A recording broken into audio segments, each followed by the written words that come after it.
자, 여러분들 안녕하십니까? 반갑습니다. 2020년 9월 1일 9월의 시작이네요. 올 9월은 좀 기대가 됩니다. S모드 있고 풀챔 박사도 들어올 것 같고요. 9월 1일 장마감 방송을 하도록 하겠습니다. HLB는 전일 대비 4.03% 상승한 93,300원에서 마감을 했습니다. 9만원은 지켜줬고요. 약 일주일 만인 것 같아요. 약 일주일 만에 좋은 뉴스가 나왔어요. 일단 기술적으로 말씀을 드리면요. 어저께 잠깐 말씀을 드렸던 것 같은데, 이게 만약에 어저께 9만원 위에서 끝났다면은 박스권에서 횡보할 수 있는 가능성을 보여줄 수 있을 거라 말씀을 드렸는데, 보시다시피 선에서 이렇게 딱 이렇게 걸쳐 있어요. 그래서 밑에 박스권이랑 위에 박스권 가기 위한 약간 자리 싸움이 치열할 걸로 보여집니다. 당분간도 이렇게 윗 박스권에서 위에서 이렇게 자리 싸움 치열할 걸로 예상이 되고요. 오늘 좋은 뉴스가 나왔음에도 불구하고 약 4% 정도만 상승을 했는데, 역시 한계를 좀 보여준 하루이지 않았나 싶습니다. 현재 단기적으로 보시면 LB의 한계는 큰 상승을 위해서는 역시 풀챔 박사가 입성을 해야 되겠구나라는 걸 다시 한번 보여준 하루였다고 저는 그렇게 평가가 됩니다. 어쨌든 당분간 재차 상승하기 위해서 자리 싸움을 좀 보여줄 걸로 예상이 되고요. 9만원 언저리에서 계속 이렇게 자리 싸움을 해준다면, 좋은 호재거리가 나온다면 재차 상승할 수 있는 그런 모습이 나올 수 있을 걸로 보여지고요. 크게 보시면 자리 싸움하고 있는 걸로 보여지고요. 좀 더 긍정적으로 말씀을 드리면 상승하기 위한 에너지를 좀 더 비축하려고 하는 힘을 보여주는 그런 자리에 있을 걸로 예상이 됩니다.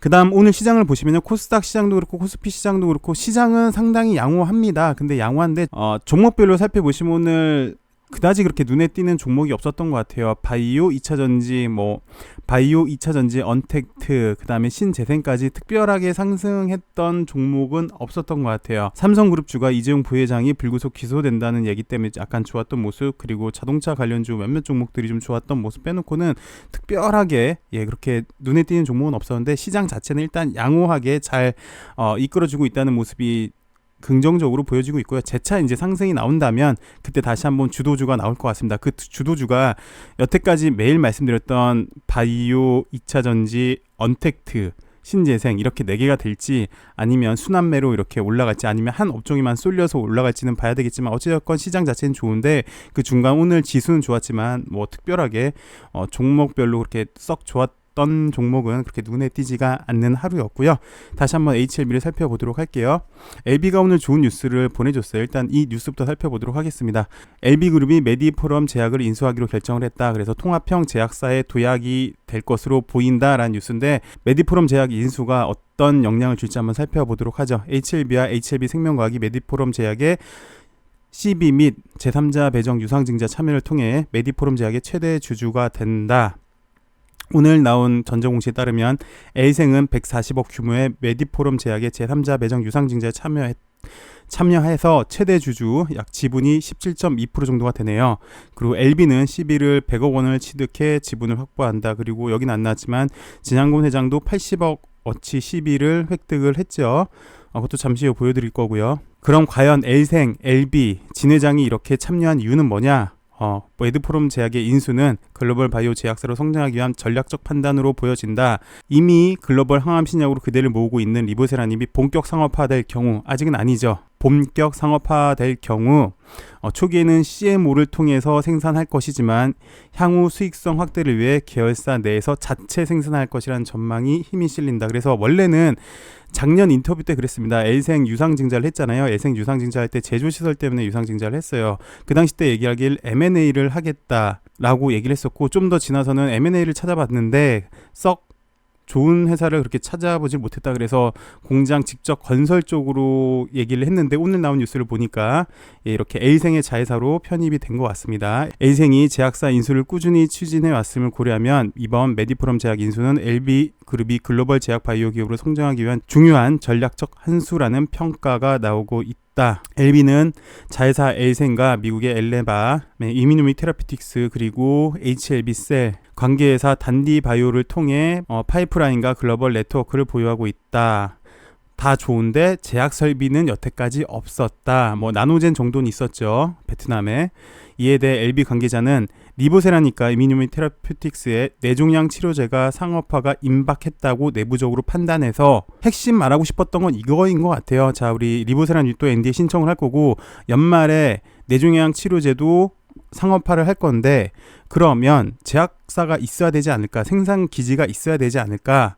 그래서 오늘 메디포럼 제약을 인수하게 된 것이다 라고 설명을 하고 있다. 오늘의 키는 이거인 것 같습니다. 이미 거의 다 임박했다, 마지막에 생산 기지를 오늘 포함을 시켰다라고 이해를 하시면 될 것 같습니다. 그래서 남상우 L생 대표는 메디포럼 제약 인수를 통해서 L생이 제조시설을 확보하게 된다. 이번 메디포럼 제약 인수를 통해서 제조시설을 확보하는 게 일단 가장 크고요. 그 다음에 메디포럼이 이제 보유하고 있는 파이프라인, 첫 번째 슈퍼항생제, 이게 상당히 좀 괜찮은 것 같고요. 그 다음에 장기 지속형 주사제, 이것도 상당히 괜찮고요. 파이프라인 확장과 함께 R&D 인력을 확보하게 되므로 제약바이오 기업으로서의 수직 통합을 완성했다. 실질적인 제약바이오 기업으로 성장할 수 있는 사내 역량을 집중을 할 것이다. 플러스 여기 나오지 않았는데 메디포럼 제약이 BGMP 승인을 받은 곳이에요. 그래서 원료 합성, 제조, 생산까지 할 수 있는 회사입니다. 여러분도 잘 아시다시피 FDA 승인 신청을 받으려면 제약 시설이 상당히 엄격하거든요. 근데 BGMP 승인을 받은 곳이어서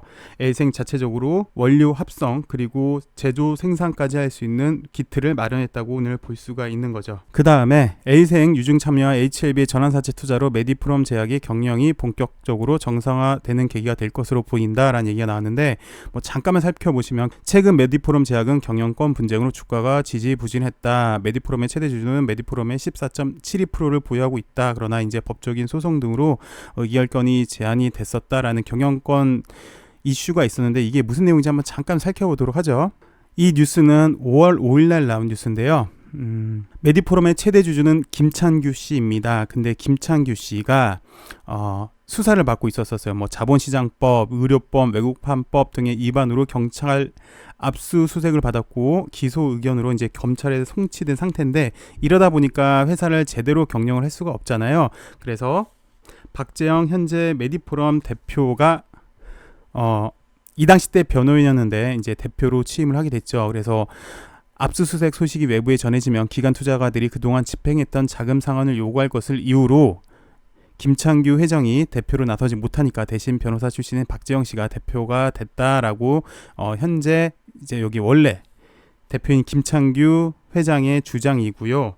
그리고 박재영 대표가 온 다음에 제3자 배정 유상증자를 했습니다. 근데 이 내용을 또 살펴보시면 메디포럼 제약의 최대주주는 현재 메디포럼, 아까 김창규 대표지만 최대주주가 바뀔 가능성도 있다. 메디포럼 제약이 웨스 투자자문을 대상으로 제3자 방식 유상증자를 결정하면서다. 웨스 투자자문의 자금이 이제 5월 22일 날 납입되면 메디포럼 제약의 최대주주는 웨스 투자자문으로 바뀌게 된다. 라는 뉴스가 있었어요. 그래서 김창규, 박재영, 그 다음에 웨스 투자자문 이렇게 되면서 최대 주주가 웨스 투자자문으로 바뀌는 건데, 전자공시를 살펴보시면 제3자 배정 유상증자가 원래 웨스 투자자문이었잖아요. 이게 정정해서 L생이 갖고 오게 된 겁니다. 그래서 이렇게 L생이 유상증자에 참여하게 돼서 최대 주주가 된 거고요. 그다음 또 보시면 진 회장도 여기 80억 원 시비를 취득을 했어요. 근데 예전에 우리 유상증자 할 때 그때 차입금 50억이 남았었고 유상증자 끝나자마자 다시 주담대를 했었잖아요. 그래서 30억을 모았었잖아요. 그래서 그 80억이 여기에 들어간 걸로 지금 추정되고 있습니다. 어찌되었건 이렇게 진 회장도 들어왔고 LB도 들어왔고 L생도 유상증자에 참여하면서 HLB그룹은 통합형 제약회사로 도약을 할 수 있게 되었는데요. 어찌되었건 오늘 뉴스만 살펴보시면 그래, NDA 그리고 상업화가 거의 임박을 했구나, 그래서 이제 제조시설도 마지막에 이렇게 알아보는 거구나 라는 게 오늘 주요 오늘 주 이슈였던 것 같고요. 네, 그나마 좀 한계가 있었던 것 같습니다. 한계는 서두에도 말씀을 드렸지만 폴첸 박사가 들어오지 않고서는 큰 상승이 나올 수 있을까라는 의문이 아직도 시장에서는 있는 것 같아요. 그래서 9월 30일 이전에 폴첸 박사랑 원만히 해결이 됐으면 좋을 것 같고요. 그리고 며칠 전에 또 뉴스가 나왔었잖아요.